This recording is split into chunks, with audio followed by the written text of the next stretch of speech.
नमस्कार बालमित्रांनो, कसे आहात सगळे? मस्त ना? मी शीतल, सहाय्यक शिक्षिका, सांदीपणी विद्यासागर विद्यालय, कोल्हापूर.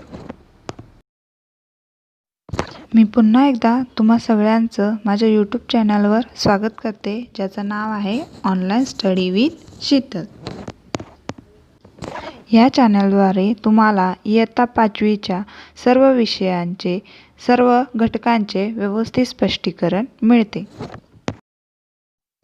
इयत्ता 5वी विषय हिंदी, पाठ 3 योग्य चुनाव.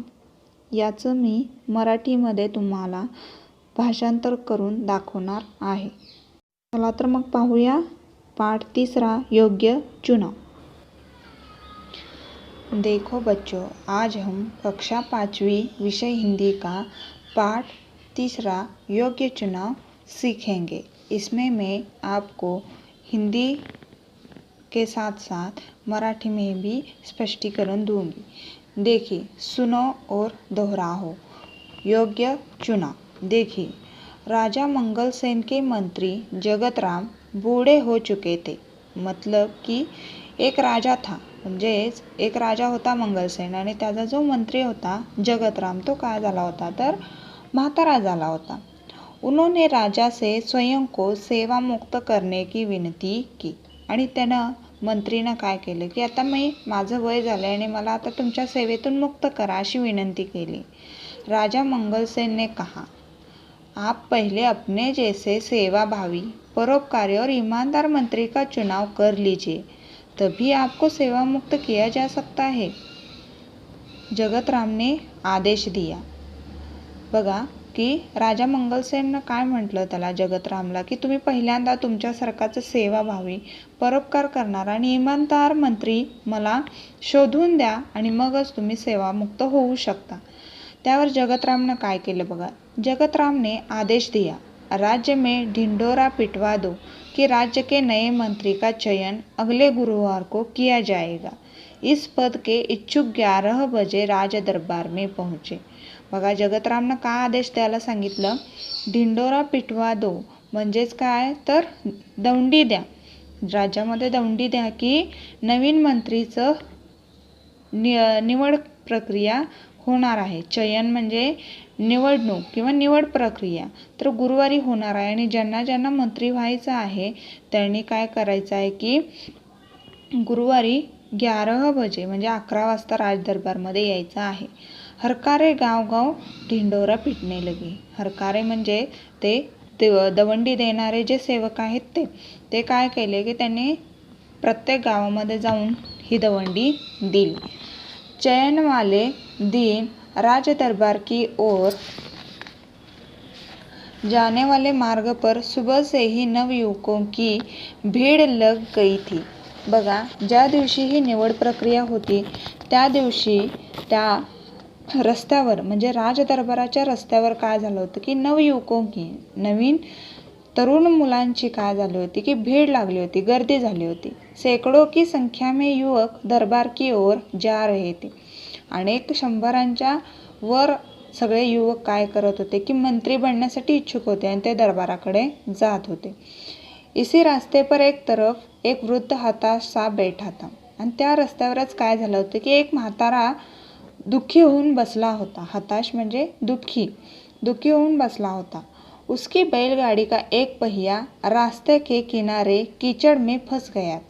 तो का दुःखी होता बघा तर त्याची जी बैलगाडी होती त्या बैलगाडीचं एक चाक काय झालं होतं की रस्त्याकडेला जो चिखल होता त्या चिखलामध्ये त्याचं चाक रुतलेलं होतं, त्यामुळे तो दुःखी होऊन बसला होता.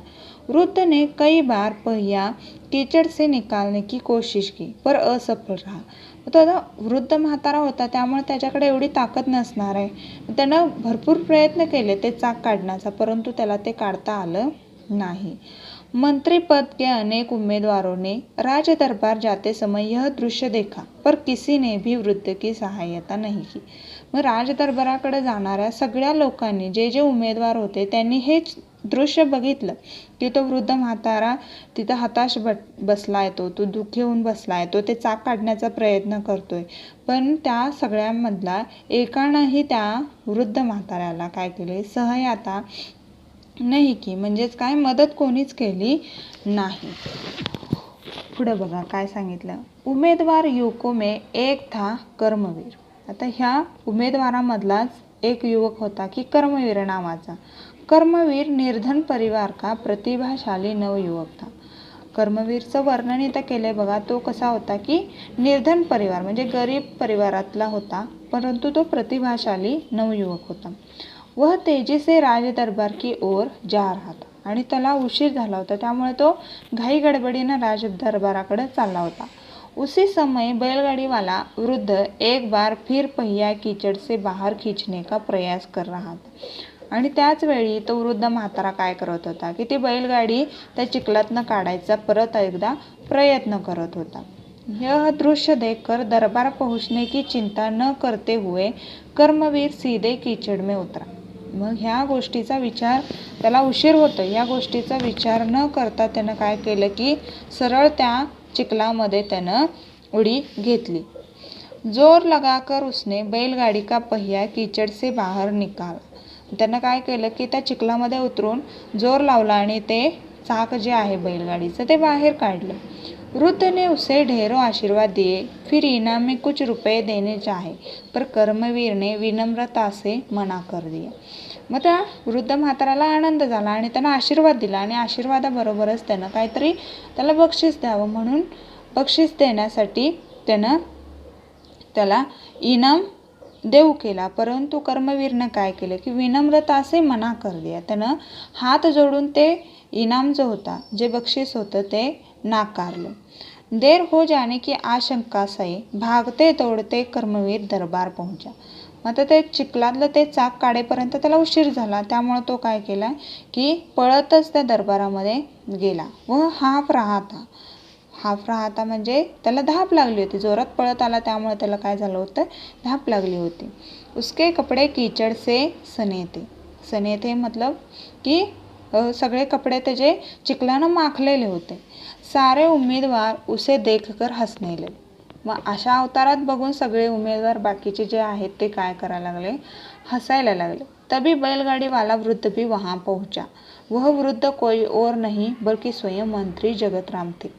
मग त्या बैलगाडीवाला तो वृद्ध जो होता तो सुद्धा तिथं पोहोचला आणि तो दुसरा तिसरा कोणी नसून कोण होता तर स्वयं मंत्री जगतराम होता. उन्होंने सारी घटना राजा को सुनाई. फिर जगतराम ने राजा से कहा. मग त्या मंत्रीनं काय केलं की तो खरं म्हणजे परीक्षा घेण्यासाठीच त्या रोडवर बसला होता की खरोखर सेवाभावी कोण आहे, परोपकारी कोण आहे, इमानदार कोण आहे, ह्याची त्याला चाचणीच घ्यायची होती, परीक्षा घ्यायची होती. त्यामुळे तो तिथं बसला होता आणि ते तिथून सगळा प्रसंग घडल्यानंतर तो दरबारामध्ये आला आणि जे काही घडलं ते सगळं त्यानं त्या राजाला सांगितलं.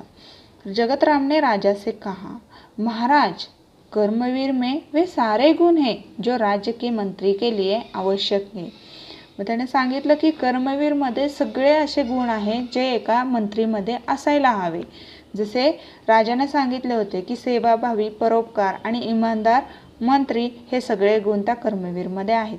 सारी बातें जानकर राजा मंगलसेन बहुत प्रसन्न हुए. आणि ही सगळी गोष्ट ऐकून, सगळा वृत्तांत ऐकून राजाला खूप आनंद झाला. उन्होंने कहा, जो सामान्य आदमी की पीड़ा से दुखी होता है, उसे दूर करने का प्रयास करता है, वही राज्य के ऊंचे पद पर बैठने का अधिकारी होता है.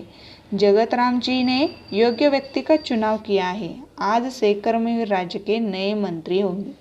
राजा काय म्हणाला बघा की ज्याला सामान्य व्यक्तीची, सामान्य माणसांचं दुःख कळतं आणि ते दुःख दूर करण्यासाठी जो प्रयत्न करतो तोच राज्याच्या मोठ्या पदावर बसण्यासाठी योग्य आहे किंवा अधिकारी बनण्यासाठी योग्य आहे. आणि जगतरामजीने जो चुनाव केलेला आहे, जी निवड केलेली आहे ती खूपच योग्य आहे. योग्य व्यक्तीची निवड केलेली आहे आणि आजपासून कर्मवीर हा आपल्या राज्याचा काय असणार आहे, नवीन मंत्री असणार आहे. याचे लेखक आहे सुधा शर्मा. इस कहानी को लिखा है सुधा शर्मा ने. देखिए यहाँ चित्र के द्वारा इस कथा का वर्णन भी किया है.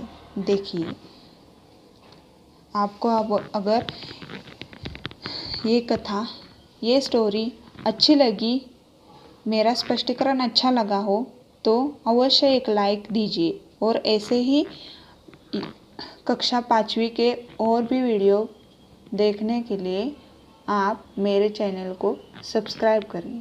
धन्यवाद।